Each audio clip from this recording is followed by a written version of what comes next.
I started working at the International Olympic Committee in May 2016 as a social media producer.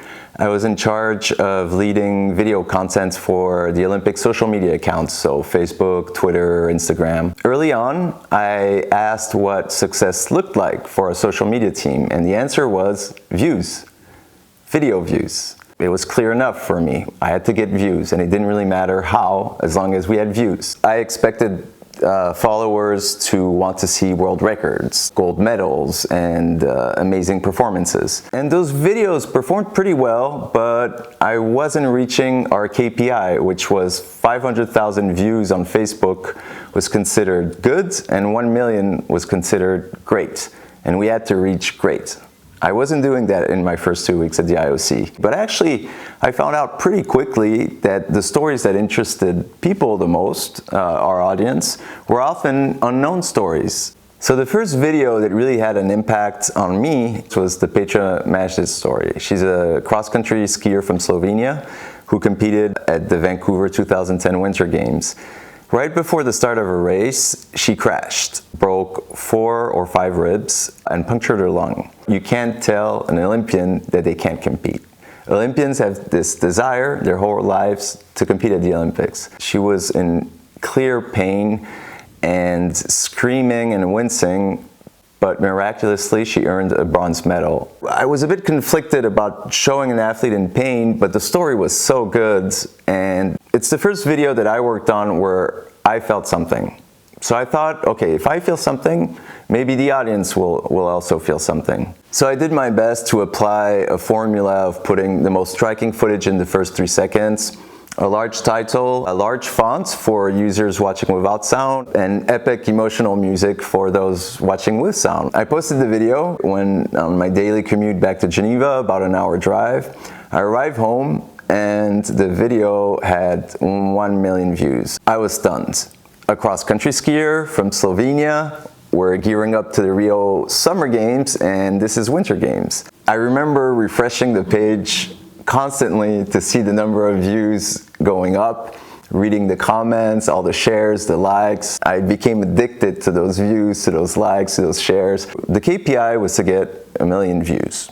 I reached that and ended up going to 12 million views in a few days. After Petra's story, I felt I had found a formula for success. Inspirational Olympic stories.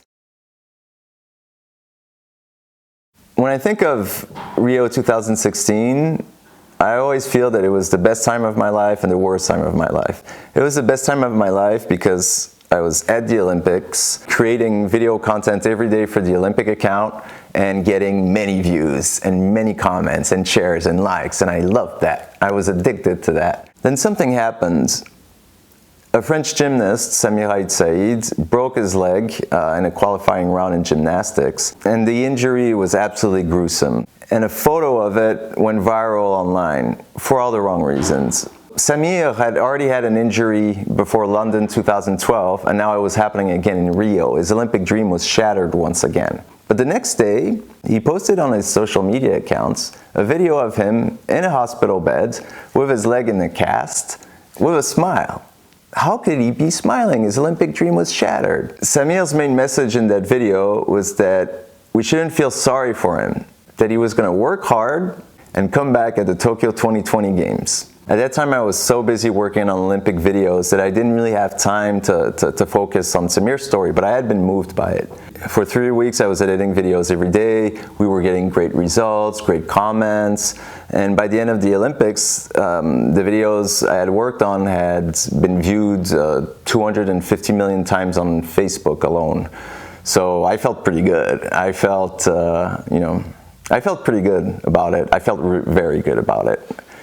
Actually, I felt amazing. I was humble on the outside, but I thought I was the man. I get all these views, all these millions. It was an amazing feeling. But at the same time, I was also exhausted. I had lost 5 kilos. I came back to Switzerland and I was happy but exhausted. After Rio, we expected dwindling performances on our social media accounts because the Olympics were over and because viewers probably had Olympic fatigue. Actually, it was kind of the opposite. We had attracted new viewers during the Summer Olympics, and they were following us and watching our content.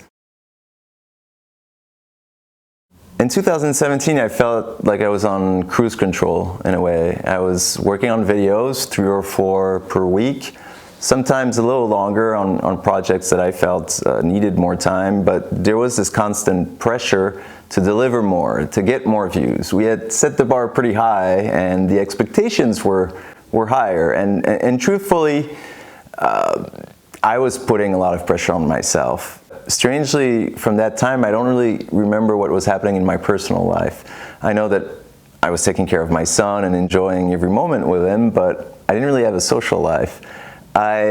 It's like, in a way, I felt that to be happy, I had to be happy at work. I didn't really know why, but I was feeling sad, I was feeling depressed, and addicted to all those views, likes, shares, and it was sort of a measure of my happiness at that time. If we didn't get many views, I would be sad and not understand why. I would take it personally.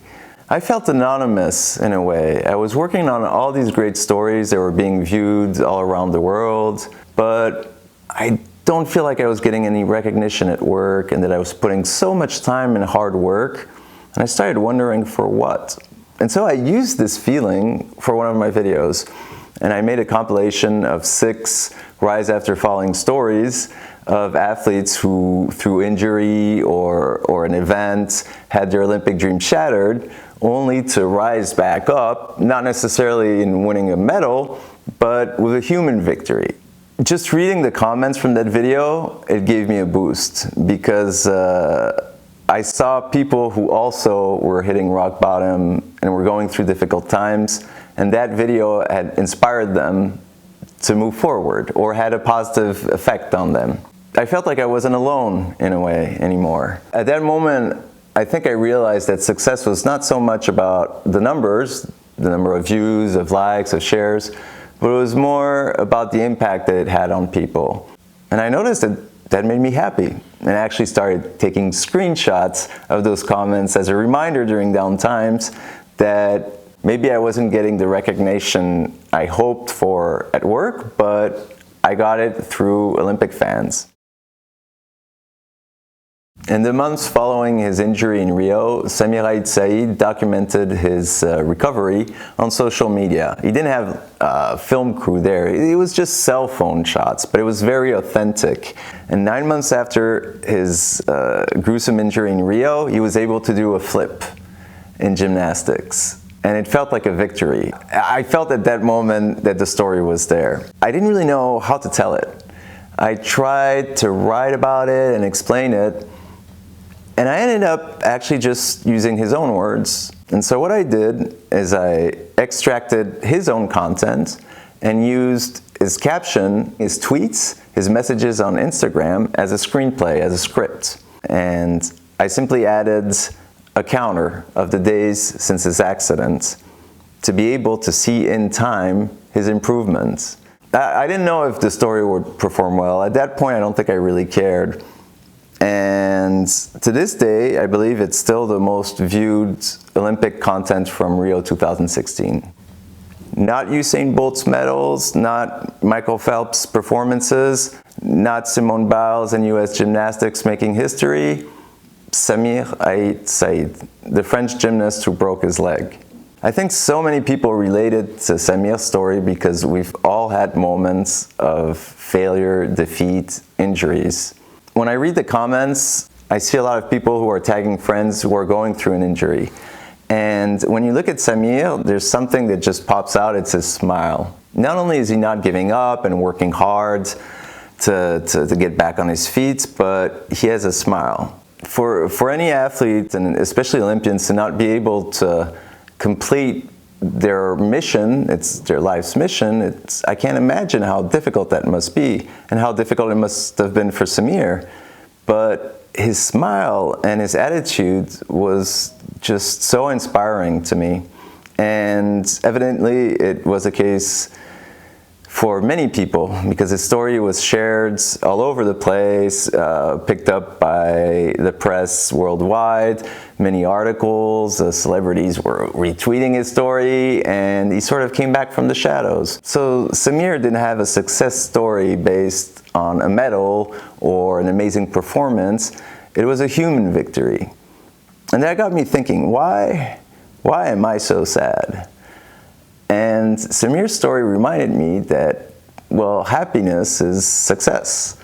And my measure of success at that time, it had shifted from views to comments, but it was still related to work and to social media. I didn't realize that right away.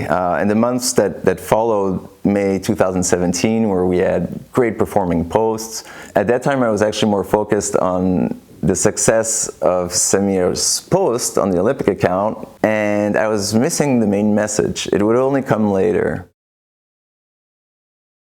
I was still working on Olympic stories, but I felt like a content machine and I had lost my drive. I was exhausted. I was putting everything I had into my work, and it was self-inflicted.